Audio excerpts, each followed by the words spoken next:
ಸ್ನೇಹಿತರೆ, ಏಪ್ರಿಲ್ 1, 2014ರಲ್ಲಿ ಹೈಕಿಂಗ್ಗಾಗಿ ಕಾಡಿಗೆ ಹೋಗಿದ್ದ ಇಬ್ಬರು ಹುಡುಗಿಯರು ಮಿಸ್ ಆಗ್ತಾರೆ. ಅವರ ಜೊತೆ ಹೋಗಿದ್ದ ನಾಯಿ ಮಾತ್ರ ಆ ಕಾಡಿನಿಂದ ಹೊರಗೆ ಬರುತ್ತೆ. ಆ ಇಬ್ಬರು ಏನಾದರೆಂದು ಯಾರಿಗೂ ತಿಳಿಯೋದೇ ಇಲ್ಲ. ಸ್ಪೆಷಲ್ ಟೀಮ್ಗಳು, ಸ್ನಿಫರ್ ಡಾಗ್ಗಳು, ಹೆಲಿಕಾಪ್ಟರ್ಗಳೆಲ್ಲ ಸೇರಿ ಆ ಇಬ್ಬರು ಹುಡುಗಿಯರನ್ನು ಹುಡುಕಾಡಿದರು. ಅವರ ಚಿಕ್ಕ ಸುಳಿವು ಕೂಡ ಸಿಗೋದಿಲ್ಲ. ಆದರೆ 10 ವಾರದ ನಂತರ ಆ ಹುಡುಗಿಯರಿಗೆ ಸಂಬಂಧಪಟ್ಟ ಕೆಲ ವಸ್ತುಗಳು ಕಾಡಿನಲ್ಲಿ ಸಿಗಲು ಶುರುವಾಗುತ್ತೆ.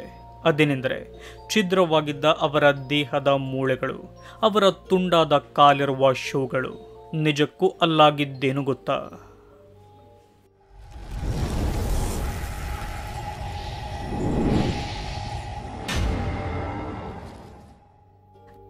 21 ವರ್ಷದ ಕ್ರಿಸ್ ಕ್ರೆಮರ್ಸ್ ಹಾಗೂ 22 ವರ್ಷದ ಲಿಸೆನ್ ಫ್ರೂನ್ ನೆದರ್ಲ್ಯಾಂಡ್ನ ಡಚ್ ಹುಡುಗಿಯರು. ಇವರಿಬ್ಬರು ಫ್ರೆಂಡ್ಸ್ಗಳಾಗಿರ್ತಾರೆ. ಎಜುಕೇಟೆಡ್ಗಳಾಗಿದ್ದ ಇವರು ತುಂಬ ಬುದ್ಧಿವಂತರು. ಮುಂದೆ ನಾವೇನಾಗಬೇಕೆಂಬ ಗುರಿಯನ್ನು ಇಟ್ಟುಕೊಂಡಿದ್ದವರು. ಒಂದೇ ರೀತಿಯ ವ್ಯಕ್ತಿತ್ವವನ್ನು ಹೊಂದಿದ್ದ ಇವರಿಗೆ ಇದ್ದ ಆಸೆ ಏನೆಂದರೆ ಸೌತ್ ಅಮೆರಿಕವನ್ನ ಸುತ್ತಾಡೋದು, ಸ್ಪ್ಯಾನಿಷ್ ಭಾಷೆಯನ್ನ ಕಲಿಯೋದು. ಆದರೆ ತಮ್ಮ ಆಸೆಯನ್ನ ಈಡೇರಿಸಿಕೊಳ್ಳಲು ಇವರಿಗೆ ಬೇಕಾಗಿದ್ದಿದ್ದು ದುಡ್ಡು. ಆ ದುಡ್ಡಿಗಾಗಿ ಇವರಿಬ್ಬರು 6 ತಿಂಗಳ ಕಾಲ ಕೆಫೆಯಲ್ಲಿ ಹಾಗೂ ರೆಸ್ಟೋರೆಂಟ್ನಲ್ಲಿ ಕೆಲಸ ಮಾಡ್ತಾರೆ. ದುಡ್ಡನ್ನು ಒಟ್ಟುಗೂಡಿಸಿ 15 ಮಾರ್ಚ್ 2014ರಲ್ಲಿ ಪ್ಲೇನ್ ಮೂಲಕ ಪನಾಮಾಗೆ ಬರ್ತಾರೆ. 2 ವಾರಗಳ ಕಾಲ ಆ ದೇಶವನ್ನು ಸುತ್ತಾಡಿ 1 ತಿಂಗಳ ಕಾಲ ಅಲ್ಲಿನ ಸ್ಕೂಲ್ ಮಕ್ಕಳ ಜೊತೆ ಕಾಲ ಕಳೀತಾರೆ. ಈ ಪನಾಮ ಸುಂದರವಾದ ಹಸಿರು ಪರ್ವತಗಳ ಪ್ರದೇಶ. ಈ ಜಾಗದಲ್ಲಿ ಹೈಕಿಂಗ್ ಮಾಡಬೇಕೆಂದು ಇವರಿಗೆ ಇಷ್ಟವಾಗುತ್ತೆ. ಹಾಗೆಯೇ ಬೊಕಾಟೆ ಬಳಿಯಿರುವ ಒಂದು ಶಿಖರವನ್ನು ಆಯ್ಕೆ ಮಾಡಿಕೊಳ್ತಾರೆ. ಈ ಬೊಕಾಟೆಯೂ ಕೂಡ ಪರ್ವತಗಳ ಪಟ್ಟಣವೇ. ಈ ಜಾಗವನ್ನು ನೋಡಲು ದೇಶ ವಿದೇಶಗಳಿಂದ ಜನ ಬರುತ್ತಿರುತ್ತಾರೆ. ಏಪ್ರಿಲ್ 1ರಂದು ತಾವು ಸ್ಟೇಯಾಗಿದ್ದ ಮನೆಯವರ ನಾಯಿಯನ್ನು ಕರೆದುಕೊಂಡು ತಮ್ಮ ಹೈಕಿಂಗ್ ಅನ್ನು ಮುಂದುವರೆಸ್ತಾರೆ. ಕೇವಲ 5-6 ಗಂಟೆಯ ಪ್ರಯಾಣವಾಗಿರೋದ್ರಿಂದ ಅತಿಯಾದ ಬ್ಯಾಕ್ ಪ್ಯಾಕ್ ಮಾಡಿಕೊಳ್ಳೋದಿಲ್ಲ.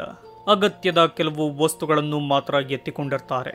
ತಾವು ಆಯ್ಕೆ ಮಾಡಿಕೊಂಡಿರುವ ಶಿಖರ 8 ಕಿಲೋಮೀಟರ್ ಉದ್ದವಿದೆ ಎಂದು ಅವರಿಗೆ ಗೊತ್ತಾಗುತ್ತೆ. ಮೋಡಗಳು ತುಂಬಿರುವ ಶಿಖರ ಅದಾಗಿದ್ದು ವಾಲ್ಕೆನೋ ಹಾಗೂ ವಿಚಿತ್ರ ರೀತಿಯ ಪ್ರಾಣಿ ಪಕ್ಷಿಗಳಿಗೆ ಆ ಶಿಖರ ಆಶ್ರಯವಾಗಿರುತ್ತೆ. ಇನ್ನು ಹೇಳಬೇಕೆಂದರೆ ಅದೊಂದು ಕಾಡು. ಅದನ್ನು ನೋಡಿ ಖುಷಿಯಾಗುವ ಕ್ರಿಸ್ ಹಾಗೂ ಲಿಸೆನ್ ತಮ್ಮ ಜರ್ನಿಯನ್ನು ತುಂಬಾ ಸಂತೋಷದಿಂದ ಮುಂದುವರೆಸ್ತಾರೆ. ಆ ಕಾಡಿಗೆ ಅವರು ಹೋಗುತ್ತಿರುವುದನ್ನು ಅಲ್ಲಿನ ಸ್ಥಳೀಯರು ಕೂಡ ನೋಡಿರ್ತಾರೆ. ಹೀಗೆ 5-6 ಗಂಟೆಗಳು ಕಳೆಯುತ್ತವೆ. ಕ್ರಿಸ್ ಹಾಗೂ ಲಿಸೆನ್ ಸ್ಟೇಯಾಗಿದ್ದ ಮನೆಯವರಿಗೆ ಯಾಕೆ ಈ ಹುಡುಗಿಯರು ಇನ್ನೂ ಬಂದಿಲ್ಲವೆಂಬ ಚಿಂತೆ ಶುರುವಾಗುತ್ತೆ. ಹೀಗೆ ನೋಡುತ್ತಿದ್ದಂತೆ ರಾತ್ರಿಯಾಗುತ್ತೆ. ಆ ಮನೆಯವರು ನಿದ್ದೆ ಮಾಡದೆ ಅವರಿಗಾಗಿ ಕಾಯುತ್ತಲಿರ್ತಾರೆ. ಆಗ ಆ ಮನೆಗೆ ಬರೋದು ಆ ಹುಡುಗಿಯರಲ್ಲ, ಅವರು ಕರೆದುಕೊಂಡು ಹೋಗಿದ್ದ ಆ ಮನೆಯ ನಾಯಿ ಮಾತ್ರ. ಅವರೇನಾದರೆಂದು ಯಾರಿಗೂ ತಿಳಿಯೋದೇ ಇಲ್ಲ. ಬೆಳಿಗ್ಗೆಯಾದರೂ ಆ ಹುಡುಗಿಯರು ಬರದೇ ಇದ್ದಾಗ ಪೊಲೀಸ್ ಕಂಪ್ಲೇಂಟ್ ಕೊಡ್ತಾರೆ. ಈ ವಿಷಯ ತಿಳಿಯುವ ಪನಾಮಿಯನ್ ಪೊಲೀಸರು ಅವರೋಗಿದ್ದ ಜಾಗದಲ್ಲೆಲ್ಲ ಅವರನ್ನು ಹುಡುಕಾಡಲು ಶುರು ಮಾಡ್ತಾರೆ. ಎಷ್ಟೇ ಹುಡುಕಿದರೂ ಆ ಹುಡುಗಿಯರ ಸುಳಿವು ಮಾತ್ರ ಸಿಗುವುದಿಲ್ಲ. ಇವರು ನಾಪತ್ತೆಯಾಗಿರುವ ವಿಷಯ ನೆದರ್ಲ್ಯಾಂಡ್ನಲ್ಲಿರುವ ಅವರ ತಂದೆ ತಾಯಿಗೆ ಗೊತ್ತಾಗಿ ಅವರು ಕೂಡ ಅಲ್ಲಿಗೆ ಬರ್ತಾರೆ. ಜೊತೆಗೆ ನೆದರ್ಲ್ಯಾಂಡ್ನ ಪೊಲೀಸರನ್ನು, ಸ್ಪೆಷಲ್ ಫೋರ್ಸ್ ಟೀಮ್ಗಳನ್ನು ಕರೆದುಕೊಂಡು ಬಂದಿರ್ತಾರೆ. ಸ್ನಿಫರ್ ಡಾಗ್ಗಳು, ಹೆಲಿಕಾಪ್ಟರ್ಗಳೆಲ್ಲ ಸೇರಿ 10 ದಿನಗಳವರೆಗೂ ಹುಡುಕಾಡಿದರೂ ಯಾವುದೇ ಪ್ರಯೋಜನ ಆಗೋದಿಲ್ಲ. ಅವರಿಬ್ಬರ ಬಗ್ಗೆ ಚಿಕ್ಕ ಸುಳಿವು ಕೂಡ ಅವರಿಗೆ ಸಿಗೋದಿಲ್ಲ. ಆಗ ಹುಡುಗಿಯರ ಮನೆಯವರು ಯಾರಾದರೂ ಈ ಕೇಸ್ಗೆ ಸಹಾಯವಾಗುವ ಮಾಹಿತಿ ಕೊಟ್ಟರೆ $30,000 ಕೊಡುತ್ತೇವೆ ಎಂದು ಘೋಷಣೆ ಮಾಡ್ತಾರೆ. ನಂತರ ಸರ್ಚ್ ಆಪರೇಷನ್ ಅನ್ನು ನಿಲ್ಲಿಸ್ತಾರೆ. ಇದಾದ 10 ವಾರಗಳ ನಂತರ ಅವರು ಕಾಣೆಯಾಗಿದ್ದ 10 ಕಿಲೋಮೀಟರ್ನ ದೂರದಲ್ಲಿ ಒಂದು ನದಿಯ ಬಳಿ ಒಂದು ಬ್ಯಾಗ್ ಪತ್ತೆಯಾಗುತ್ತೆ. ಅದು ಆ ಇಬ್ಬರು ಹುಡುಗಿಯರಲ್ಲಿ ಒಬ್ಬರದು ಎಂದು ಗೊತ್ತಾಗುತ್ತೆ. ಅದರ ಒಳಗೆ camera, passport, cell phones, sunglass ಹಾಗೆಯೇ $80ನಷ್ಟು ದುಡ್ಡು ಸಿಗುತ್ತೆ. ಅದರಲ್ಲಿದ್ದ ಡಿಜಿಟಲ್ ಕ್ಯಾಮ್ರಾದಲ್ಲಿ 100ಕ್ಕಿಂತ ಹೆಚ್ಚು ಫೋಟೋಗಳಿರುವುದು ಗೊತ್ತಾಗುತ್ತೆ. ಆ ಜಾಗದಲ್ಲಿ ತೆಗೆದಿರುವ ಸೆಲ್ಫಿಗಳಿದ್ದು ಎಲ್ಲ ನಾರ್ಮಲ್ ಫೋಟೋಗಳೇ ಆಗಿರುತ್ತವೆ. ಆದರೆ ಅದರಲ್ಲಿದ್ದ ಸುಮಾರು 90 ಫೋಟೋಗಳು ಯಾವುದೇ ಉದ್ದೇಶದಿಂದ ತೆಗೆದ ಫೋಟೋಗಳು ಅವಾಗಿರುವುದಿಲ್ಲ. ರಾತ್ರಿಯಲ್ಲಿ ದಾರಿಯನ್ನು ಹುಡುಕುವುದಕ್ಕಾಗಿ ತೆಗೆದಿರುವ ಫೋಟೋಗಳ ರೀತಿ ಅವಿರುತ್ತವೆ. ಸಹಾಯಕ್ಕಾಗಿ ಯಾರಿಗಾದರೂ ಸಿಗ್ನಲ್ ಕೊಡಬೇಕೆಂದು ಆ ಕ್ಯಾಮ್ರಾದ ಫ್ಲಾಶ್ ಅನ್ನು ಯೂಸ್ ಮಾಡಿರಬಹುದು ಎಂದು ಪೊಲೀಸರಿಗೆ ಅನ್ನಿಸುತ್ತೆ. ಸಿಕ್ಕಿದ್ದ ಆ ಬ್ಯಾಗ್ನ ಮೇಲೆ 34 ವಿಭಿನ್ನವಾದ ಫಿಂಗರ್ ಪ್ರಿಂಟ್ಗಳು ಪತ್ತೆಯಾಗುತ್ತೆ.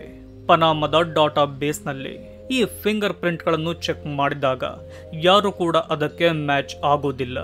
ಆ ಬ್ಯಾಗ್ನಲ್ಲಿ ಸಿಕ್ಕಿದ್ದು ಒಂದು ಐಫೋನ್ ಹಾಗೂ ಮತ್ತೊಂದು ಸ್ಯಾಮ್ಸಂಗ್ ಫೋನ್ ಆಗಿರುತ್ತೆ. ಐಫೋನ್ನ ಲಾಕ್ ಅನ್ನು ಓಪನ್ ಮಾಡಲು ಯಾರು 77 ಬಾರಿ ಪ್ರಯತ್ನ ಪಟ್ಟಿರುವುದು ಗೊತ್ತಾಗುತ್ತೆ. ನಿಜವಾದ ಲಾಕ್ ಪಿನ್ 0556. ಈ ಐಫೋನ್ ಕ್ರಿಸ್ಗೆ ಸೇರಿದ್ದಾಗಿತ್ತು. ಅವರು ಎಷ್ಟೇ ಕಷ್ಟದಲ್ಲಿದ್ದರೂ ಪಿನ್ ಮರೆಯಲು ಸಾಧ್ಯವಿಲ್ಲ. ಆಗಿದ್ದರೆ ಲಾಕ್ ಓಪನ್ ಮಾಡಲು ಅಷ್ಟು ಬಾರಿ ಪ್ರಯತ್ನ ಪಟ್ಟಿದ್ದು ಯಾರು? ಈ ಪ್ರಶ್ನೆಗೆ ಉತ್ತರ ಸಿಕ್ಕಿಲ್ಲ. ಆ 2 ಫೋನನ್ನು ಚೆಕ್ ಮಾಡಿದಾಗ ಅವರಿಗೆ ಮತ್ತೊಂದು ವಿಷಯ ಗೊತ್ತಾಗುತ್ತೆ. ಅದೇನೆಂದರೆ ಆ 2 ಫೋನಿಂದ ಆ ಹುಡುಗಿಯರು ಎಮರ್ಜೆನ್ಸಿ ನಂಬರ್ಗೆ ಕಾಲ್ ಮಾಡಲು ಪ್ರಯತ್ನ ಪಟ್ಟಿದ್ದರು. ಅಲ್ಲಿನ ಎಮರ್ಜೆನ್ಸಿ ನಂಬರ್ 911ಗೆ ಕಾಲ್ ಕನೆಕ್ಟ್ ಆಗದ ಕಾರಣ ಡಚ್ ಎಮರ್ಜೆನ್ಸಿ ನಂಬರ್ ಆದ 112ಗೂ ಕೂಡ ಕಾಲ್ ಮಾಡಿದ್ದರು. ಆದರೆ ಅದಕ್ಕೂ ಕೂಡ ಕಾಲ್ ಕನೆಕ್ಟ್ ಆಗಿರೋದಿಲ್ಲ. ಇದೇ ರೀತಿ ಒಂದೇ ಸಮನೆ ಪ್ರಯತ್ನ ಪಟ್ಟು ಬ್ಯಾಟರಿ ಡೆಡ್ ಆಗಿರುತ್ತೆ. ಫೋನ್ಗಳು ಸ್ವಿಚ್ ಆಫ್ ಆಗಿರುತ್ತೆ. ಸ್ನೇಹಿತರೆ, ಯಾವ ಜಾಗದಲ್ಲಿ ಆ 2 ಹುಡುಗಿಯರು ಕಾಣೆಯಾದರು ಆ ಜಾಗದಿಂದ ಬ್ಯಾಗ್ ಸಿಕ್ಕ ಜಾಗಕ್ಕೆ ಹೋಗಲು ಸುಮಾರು 14 ಗಂಟೆಗಳ ಸಮಯ ಬೇಕು. ಅಷ್ಟು ದೂರಕ್ಕೆ ಹೋಗಿ ಬ್ಯಾಗ್ ಅನ್ನು ಇಟ್ಟವರು ಯಾರು? ಆ ಬ್ಯಾಗ್ನ ಮೇಲಿದ್ದ 34 ಫಿಂಗರ್ ಪ್ರಿಂಟ್ಗಳು ಯಾರದು? ಇದಕ್ಕೂ ಉತ್ತರವಿಲ್ಲ. ಬ್ಯಾಗ್ ಸಿಕ್ಕ ಜಾಗದ ಬಳಿ ಇನ್ನು ಹುಡುಕಾಡಿದರೆ ಏನಾದರೂ ಸುಳಿವು ಸಿಗಬಹುದು ಎಂದು 6 ಟೀಮ್ಗಳನ್ನು ಮಾಡ್ತಾರೆ. ಆ 6 ಟೀಮ್ಗಳು ಎಲ್ಲ ಕಡೆ ಹುಡುಕಾಡ್ತಾರೆ. ಆ ಬ್ಯಾಗ್ ಸಿಕ್ಕ 1-2 ಕಿಲೋಮೀಟರ್ ದೂರದಲ್ಲಿ ಅವರಿಗೆ 1-2 ಬೂಟ್ಗಳು ಸಿಗುತ್ತವೆ. ಅದರಲ್ಲಿ ಕಾಲಿನ ಮಾಂಸವಿರುತ್ತೆ. ಸ್ನೇಹಿತರೆ, ಆ ಮಾಂಸ ಬೇರಾರದೂ ಅಲ್ಲ, ಕ್ರಿಸ್ದಾಗಿರುತ್ತೆ. ಆ ಜಾಗದ ಸುತ್ತಮುತ್ತವೇ ಹುಡುಕಾಡಿದಾಗ ಚದುರಿ ಹೋಗಿದ್ದ 33 ಮಾನವನ ಮೂಳೆಗಳು ಪತ್ತೆಯಾಗುತ್ತೆ. ಆ ಮೂಳೆಗಳು ಯಾರದು ಎಂದು ಟೆಸ್ಟ್ ಮಾಡಿದಾಗ ಆ ಹುಡುಗಿಯರದೇ ಎಂದು ಗೊತ್ತಾಗುತ್ತೆ.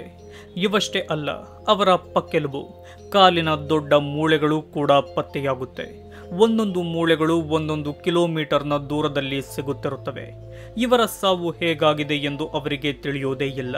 ಯಾರಾದರೂ ಶೂಟ್ ಮಾಡಿದ್ದಾರಾ ಅಥವಾ ಚಾಕುವಿನಿಂದ ಕೊಂದಿದ್ದಾರಾ? ಯಾವುದಾದರೂ ಪ್ರಾಣಿ ಇವರ ಮೇಲೆ ದಾಳಿ ಮಾಡಿದೆಯಾ ಎಂಬುದಕ್ಕೂ ಯಾವುದೇ ಸಾಕ್ಷಿಗಳು ಸಿಗಲ್ಲ. ಮತ್ತೊಂದು ವಿಷಯವೇನೆಂದರೆ ಸಿಕ್ಕ ಮೂಳೆಗಳೆಲ್ಲ ತುಂಬಾ ಕ್ಲೀನ್ ಆಗಿರುತ್ತವೆ. ಎಲ್ಲಿಯೂ ಅವರಿಗೆ ರಕ್ತವೆಂಬುದೇ ಕಾಣಲ್ಲ. ಅವರ ದೇಹದ ಮಿಕ್ಕ ಭಾಗಗಳೆಲ್ಲ ಏನಾಯಿತು ಎಂದು ತಿಳಿಯಲ್ಲ. ಆಗ ಪನಾಮಿಯನ್ ಆಫೀಸರ್ಸ್ ಇದು ಕೊಲೆಯಲ್ಲ, ಇದು ಆಕಸ್ಮಿಕ ಸಾವು ಎಂದು ಹೇಳಿಕೆ ಕೊಡ್ತಾರೆ. ಅದಕ್ಕೆ ಕಾರಣವನ್ನು ಕೂಡ ಹೇಳ್ತಾರೆ. ಅವರ ಹೇಳಿಕೆ ಈ ರೀತಿ ಇರುತ್ತೆ. ಹೈಕಿಂಗ್ ಆಗಿ ಕಾಡಿಗೆ ಬರುವ ಈ ಹುಡುಗಿಯರು ರೋಪ್ನ ರೀತಿ ಇರುವ ಸೇತುವೆಯನ್ನು ದಾಟುವಾಗ ಕೆಳಗೆ ಬಿದ್ದಿರಬೇಕು. ಅದರಿಂದ ಅವರ ಕಾಲು ಮುರಿದಿರಬೇಕು. ದಾರಿ ಗೊತ್ತಾಗದೆ ಕಾಡಿನ ಮಧ್ಯಕ್ಕೆ ಹೋಗಿದ್ದಾರೆ. ದಾರಿ ಗೊತ್ತಾಗದೆ ಎಲ್ಲ ಕಡೆ ಅಲೆದಾಡಿದ್ದಾರೆ. ರಾತ್ರಿಯಲ್ಲಿಯೂ ದಾರಿ ಹುಡುಕಲು ಕ್ಯಾಮ್ರಾದ ಫ್ಲಾಶ್ ಲೈಟ್ ಉಪಯೋಗಿಸಿರುವ ಕಾರಣ ರಾತ್ರಿಯಲ್ಲಿ ತೆಗೆದ ಫೋಟೋಗಳು ಕ್ಯಾಮ್ರಾದಲ್ಲಿ ಸೆರೆಯಾಗಿದೆ. ಸಿಗ್ನಲ್ ಇಲ್ಲದ ಕಾರಣ ಫೋನ್ ಕೂಡ ಉಪಯೋಗಕ್ಕೆ ಬಂದಿಲ್ಲ. ಸರಿಯಾದ ಊಟವಿಲ್ಲದೆ ಅವರ ಸಾವಾಗಿರಬಹುದು.